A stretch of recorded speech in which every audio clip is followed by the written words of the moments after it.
અંતિમ ક્રિયા મહારાજા દશરથની કરી ભરતજી રામને મનાવવા માટે થઈ અને ચિત્રકૂટની અંદર આવ્યા છે. ઘણા દિવસ ચર્ચા ચાલી છે. જાજા જનક પણ ત્યાં પધાર્યા છે.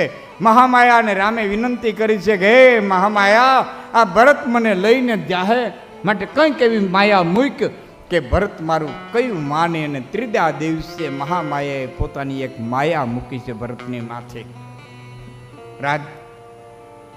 રાજેશ્વરી જગતજની જોગ માયાએ એ ભરતની માથે માયા મૂકી. આ દેવી સર્વભૂતેષુ બુદ્ધિ રૂપેણ સંસ્થિતા. અને ભરત જેમ કાવા તૈયાર થયા કે પ્રભુ તમે જેમ કહો હું કરવા તૈયાર છું. ભગવાન રામે રાજ્ય ધર્મ સમજાવ્યો છે. ભરતજીએ ચાખડી માગી છે. ભગવાન રામે આપી છે પોતાની પાદુકા. ભરતજીએ ભાઈની પાદુકાને માથા માથે ધારણ કરી. આ દેશની ધરતીની તાકાત છે કે મોટા ભાઈના પગરખા નાનો ભાઈ માથે ધારણ કરે. મોટા ભાઈના પગરખા નાનો ભાઈ પોતાના માથાની માથે ધારણ કરે. આ સંસ્કૃતિ રાજગાદી ઉપર પાદુકા પધરાવી નંદીગ્રામની માલિકોર ભરતજીએ તપ કર્યું છે. ભગવાન રામે શું હવે અયોધ્યાને ખબર પડી ગઈ વારંવાર આવશે. યાત્રા આગળ આલી છે. 13 વર્ષ રામે પરિભ્રમણ કર્યું છે. 13 વર્ષ. અને છેલ્લે આપણા ગુજરાતથી બહુ નજીક સાપુતારા, નાસિક, જ્યાં ત્રંબકેશ્વર મહાદેવનું મંદિર છે. 12 જ્યોતિર્લિંગોમાં એક જ્યોતિર્લિંગ એટલે ત્રંબકેશ્વર મહાદેવ. એ ત્રંબકેશ્વર મહાદેવથી 10 કિલોમીટર ઉપર ગોદાવરી નદી વહે છે. એ ગોદાવરી નદીના કાંઠે ભગવાન રામે પરણકુટી બાંધી છે, જેને પંચવટી કહેવામાં આવે છે. ત્યાં શૂર્પણખા આવી છે, પરણવાની જીદ કરી છે. લક્ષ્મણ હત્યા નાગ કાન વિનાની કરી છે. શૂર્પણખા ભાગી છે. લક્ષ્મણ હત્યા આડાવરા છે. ભગવાન રામે સીતાજીને કીધું છે કે મહામાયા હવે લીલા શરૂ કરવી છે, કદી વાર છે? લીલા શરૂ કરવી કે હજી વાર છે? અને આજ જે શક્તિ બોલી હતી કે હવે લીલાને શરૂઆત કરીએ. લક્ષ્મણ નથી.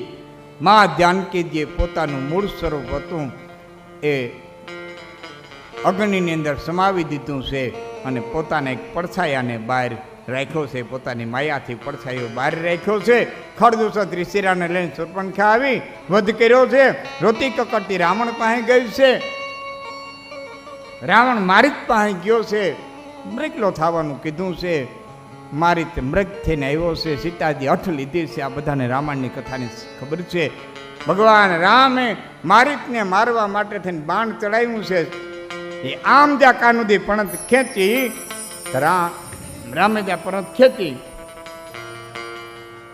તા ખાલી મારીતનું મોત જ નહીં, પણ રામ સોચ મુનિ ત્રાસ મોચ હનુમંત વિજય જસ મૈતન્યા વૈદ્ય સમર દુર્ધર રાક્ષસ ભક્ત પક્ષ પલતરણ શ્રોણિત દ્રવ બંધ.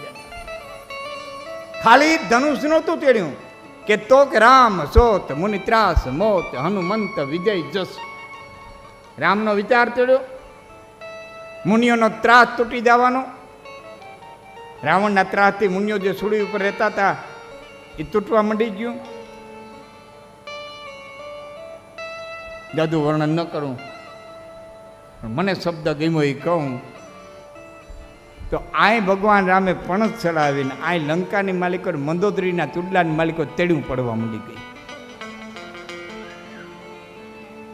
કંક નામના પક્ષીઓ ઝાડવાની ડાયરીમાંથી ચાચું હોદાવા માંડ્યા કે હવે ખોરાક જડશે, હવે ખોરાક જડશે, હવે ખોરાક જડશે. અહીં તો હજી તો ધનુષ જ ચડાઈ ગયું. લક્ષ્મણજી પકાર કર્યો. લક્ષ્મણ લક્ષ્મણ પકાર કર્યો. સીતાજી હઠ લીધી. લક્ષ્મણ ગયા છે. રાવણ સાધુ વેશે આવ્યો છે. જાનકીજીનું હરણ કર્યું છે. રસ્તાની માલિકો જટાયુ મળ્યા છે. યુદ્ધ કર્યું છે. જટાયુને ઘાયલ કર્યા, પાંખું કાપી ત્યાંથી આગળ હાલ્યો છે. એક વાંદરાઓની ટુકડી બેઠી છે પર્વત ઉપર. જાનકીએ જોઈ પોતાના બધા ઘરેણા ઉતારી પોટલી વારી ઘા કર્યો છે. વાંદરાઓએ જોયું છે કે રાવણ કોઈ સ્ત્રીને લઈ જાય છે. વાંદરા માટે બહુ નવી નવાઈની વાત નહોતી. ઘણું બધું આવું હરણ થતું લંકા બાજુ જવાનું. અશોક વાટિકાની માલિકો સીતાજીને રાખ્યા છે. ત્રિજટાનો પહેરો રાખ્યો છે. અહીંયા ભગવાન રામે ઝૂંપડી સુની જોઈ છે. સીતાજીને ગોતવા માટે નીકળ્યા છે. રામ અધીરા થયા છે ત્યારે દેવી ભાગવતની અંદર લક્ષ્મણ જતી રામને કહે છે આપદી સંપદી તુલ્યા ધૈર્યા ભવંતિ તે ધીરા અલ્પધેયતુની મગ્નાહ કષ્ટે ભવંતિ વિભવેયપી. હે રામ, હિંમતને હારો, ધીરજ રાખો. આપતીના સમયની માલિકો ધૈર્યાદ ભવંતી તે ધીરા. ધૈર્ય મનુષ્ય ધૈર્યને ધારણ કરી રાખે. રસ્તામાં જટાયુ મળ્યા છે. રામે એની અંતિમ ક્રિયા કરી છે. સબરીબાઈના આશ્રમે આવ્યા છે. નવદા ભક્તિ કીધી છે. ત્યાંથી પંપા સરોવરે આવ્યા છે. ત્યાંથી આગળ યાત્રા કરી છે. સુકુરે હનુમાનજી મહારાજને મોકલ્યા છે. કોણ છે તપાસ કરી આવો. કોઈ વાલીના મોકલેલા તો નથી આવતા ને બે મહાપુરુષો આવી રહ્યા છે. હનુમાનજી મહારાજ ગયા છે. એ કઠિન ભૂમિ કોમલ પદગામી કવન હેતુ બન વિચરત સ્વામી. સ્વામીને સેવકનું મિલન થયું. સુગ્રીવની સાથે મિત્રતા કરાવી છે. વાલીનો વધ કર્યો. ઋષિકમુખ પર્વતની માલિકો રામ બેઠા છે. નારદ આવ્યા છે. નારદે કીધું છે, રામ, માં ભગવતીની કૃપા મેળવવા માટે થઈ અને આસો માસની નવરાત્રિ આવે છે. તમે નવરાત્રિનું વ્રત કરો, અનુષ્ઠાન કરો. રામે ઋષિકમુખ પર્વતની માલિકર દેવીની આરાધના કરી છે. શક્તિની આરાધના કરી છે. 9 દિવસના રામે ઉપવાસ કર્યા છે. 9 દિવસનો માનો યજ્ઞ કર્યો છે. ભગવતીનો યજ્ઞ કર્યો, શક્તિનો યજ્ઞ કર્યો છે. ચોમાસું પૂરું થયું છે. લક્ષ્મણે તે રાડી નાખી છે. હનુમાનજી મહારાજને લઈ તારા આવી છે. તારા બહુ બુદ્ધિશાળી બાઈ હતી. તારા આવી છે. હનુમાન લક્ષ્મણજીને શાંત કર્યા છે. વાંદરાઓને ભેળા કર્યા. 4 ટુકડી બનાવી. બસ લાંબુ તો નથી કહેતો, પણ યુવાન મિત્રોને એક વિનંતી કરું છું કે ક્યારેક વાલ્મીકી રામાયણ ખોલી અને વૃદ્ધોને સંભળાવજો કે 4 ટુકડીને જે સુગ્રીવે જવાનું કીધું અને જે સુગ્રીવે વર્ણન કરી દીધું ને એ વર્ણન ખાલી વડીલોને સંભળાવજો કે ભારતના ઋષિમાં શું તાકાત હતી. પૂર્વ દિશામાં જનારી ટુકડીને જે કીધું યાદ આવે, આવું વન આવશે, આવા પર્વત આવશે, આવી નદીઓ આવશે, આવા માણસો આવશે, આવા એના રહેઠાણ છે, આવા એના ખોરાક છે, આટલી આટલી નદીઓ આવશે. આ બધું વર્ણન કરી દો. ત્યારે 4 દિશાનું આખી પૃથ્વીનું વર્ણન આમાં આવી જાય છે. ક્યારેક વાલ્મીકી રામાયણ ખોલી અને વાંચશો, બહુ આનંદ આવશે. હનુમાનજી મહારાજ અંગદ સમુદ્રને કાંઠે આવ્યા છે. દક્ષિણ દિશામાં મેન્દ્રગીરી પર્વત ઉપર ચડી હનુમાનજી મહારાજે લંકામાં જવાનું પ્રયાણ કર્યું છે. એ એવી જળમાં નજરું એક જ કડી લેવી છે. તમે તૈયાર રહ્યો તો. એ એવી જળમાં નજરું નાખી રે એ ત્યાં તો લંકા ગઢમાં અગન જયરા અંજનીનો જાયો જો એવું જો રે દરિયાના પાણી લોઢે તીડા એવો અંજનીનો જાયો.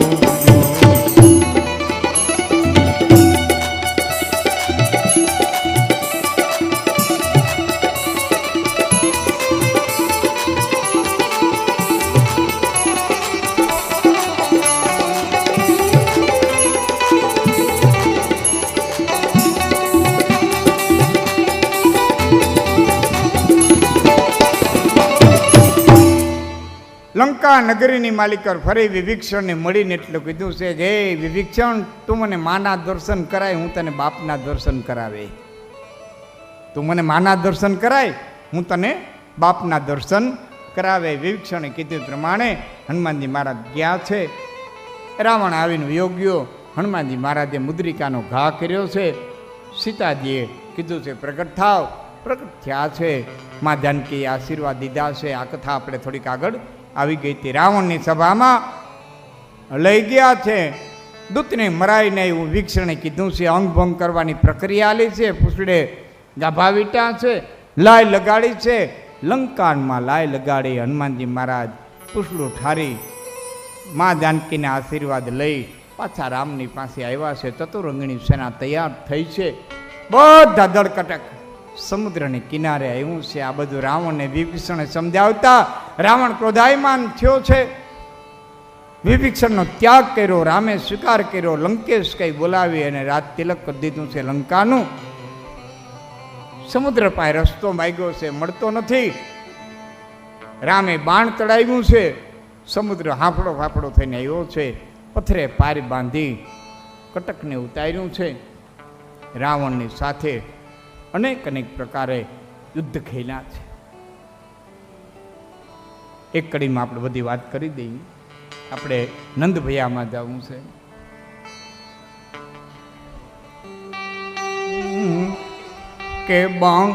કે બાંકડા તારા એ ગ્રાજના મૂકી આવ્યા છે. સમય જાતા બે પુત્રનો જન્મ દીધો છે. વાલ્મીકીને રામાયણ ભણાવી છે.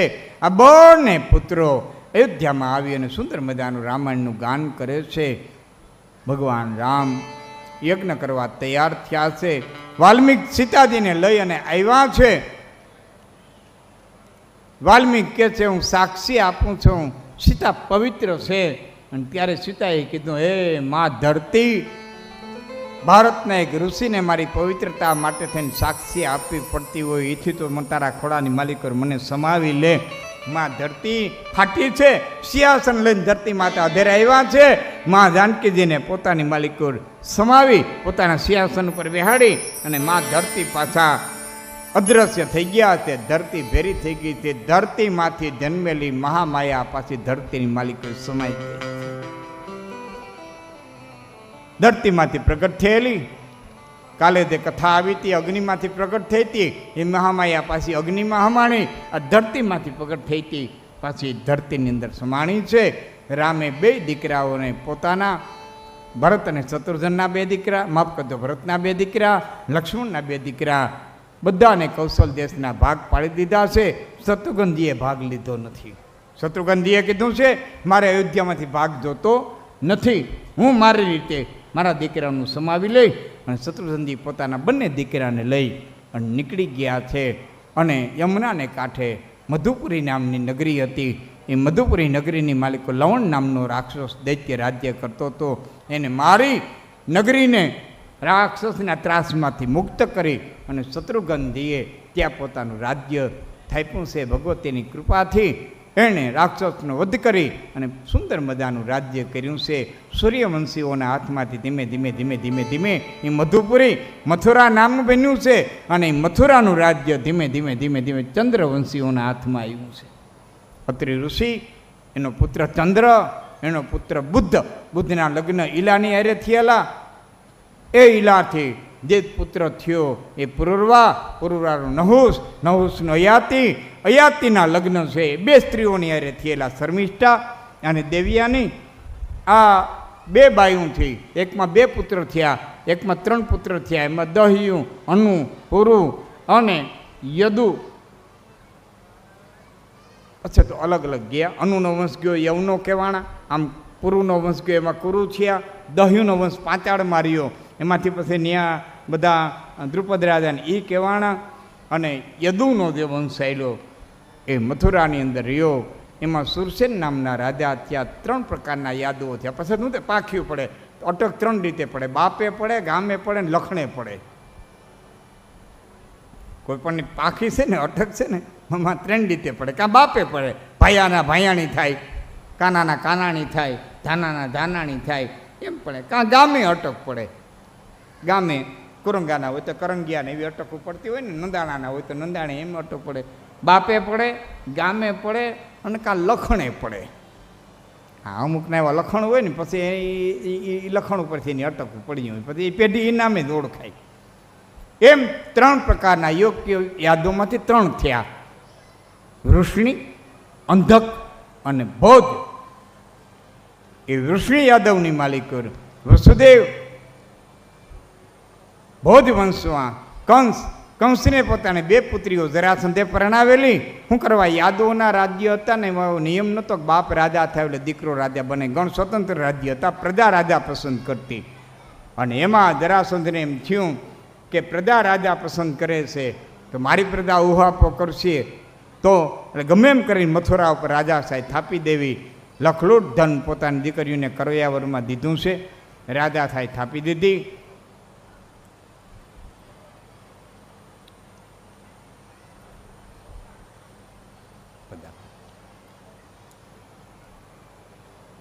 ઉગ્રસેનને કેદ કરી, બહુ ટૂંકમાં વાત કરું, રાજા બની બેઠો છે, બેને વશ કરવાના બાકી રહી ગયા. અક્રૂર અને વસુદેવ. કંસને ખબર હતું અક્રૂર લોભી છે, એને હું ધનથી વશ કરી શકે, પણ વસુદેવ ધનના લોભમાં નહીં આવે એટલે પોતાના હગા બેન હતા એ અક્રૂરને પરણાવ્યા અને પોતાના કાકાની દીકરી દેવકની દીકરી દેવકી એ વસુદેવને પરણાવ્યા. અને દેવકી મને બહુ વાલી છે એમ કંઈ પોતે મૂકવા આવેલો. રસ્તામાં આકાશવાણી થઈ, દેવકીને મારવા ગયો છે.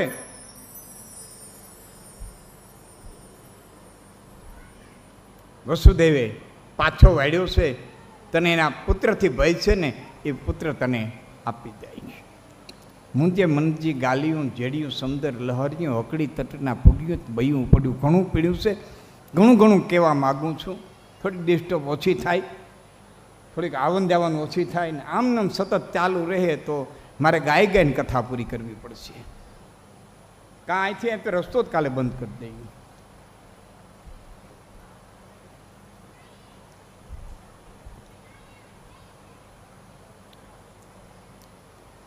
હા,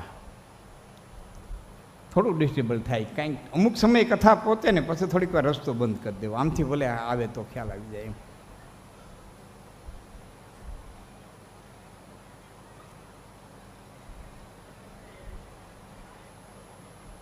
પધારેલા બધાનું ભાવભર્યું સ્વાગત છે.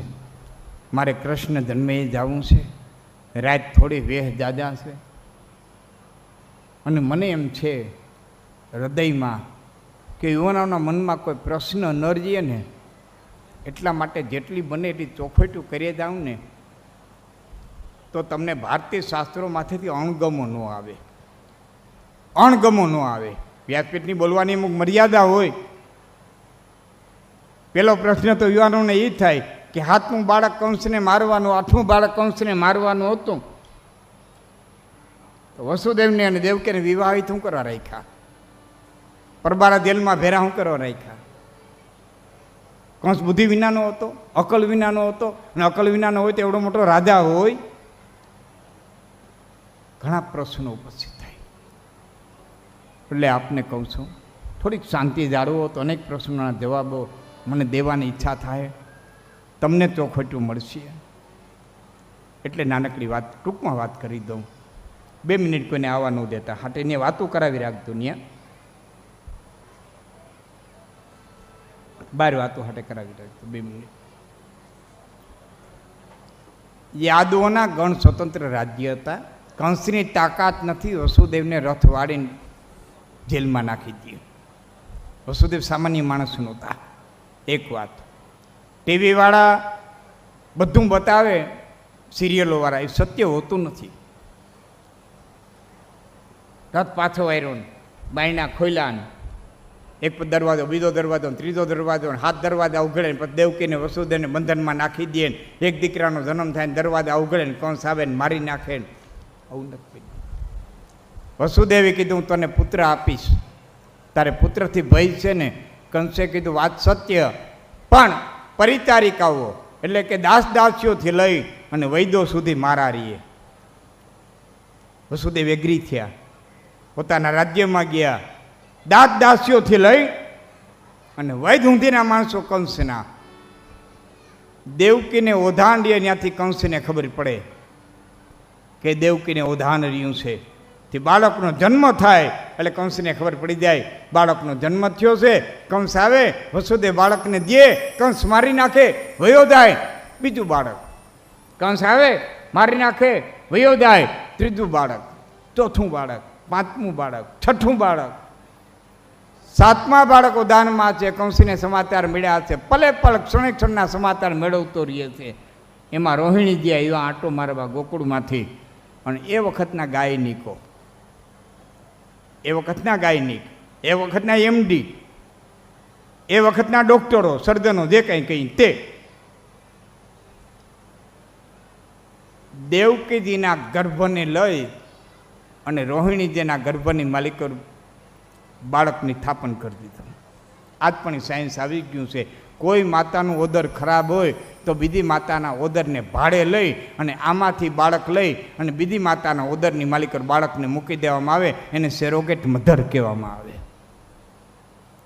સેરોગેટ મધર, ભાડે લીધેલું ઓદર.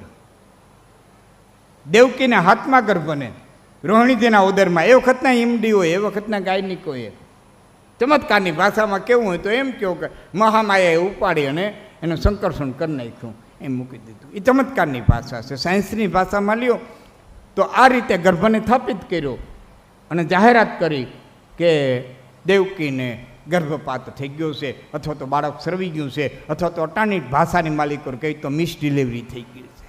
કંસે સ્વીકારી લીધું. એ બાળકનો જન્મ ગોકુળમાં જઈને રોહિણીજીએ દીધો. 8મું બાળક જ્યારે દેવકીના ઓદરમાં રહ્યું ત્યારે કંસે મોટી સભા ભરી. ત્રણેય વંશના યાદવોને બોલાવ્યા, વૃષણી, અંધક અને ભોજ.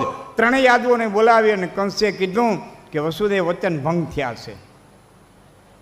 મારા વૈદ્યો એમ કહેતા હતા કે દેવકીની પરિસ્થિતિ બહુ સુંદર હતી. મારી પરિચારિકાઓ એટલે કે દાસીઓ એમ કહેતી હતી કે દેવકીની તંદુરસ્તી પૂર્ણ હતી.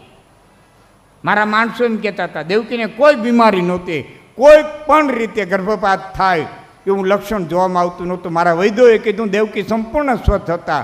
તો 8મા બાળકને ગમે ત્યાં વસુદેવે ગુમ કરી દીધું છે. એટલે હું યાદવોને વિનંતી કરું છું કે વસુદેવને જો વચનબદ્ધ રહેવું હોય તો 8મા બાળકનો જન્મ મારી નજર કેદમાં આપે. મામા એ પછી દેવકીને અને વસુદેવને કેદમાં પૂર્યા હતા, ત્યાં સુધી નથી પૂર્યા. અને એ ઘડી, એ પલ, એ સમય આવ્યો. આપણી ભાષામાં શ્રાવણ, ઉત્તરાંચલની ભાષામાં ભાદરવો, એ વદ આઠમ, ચંદ્ર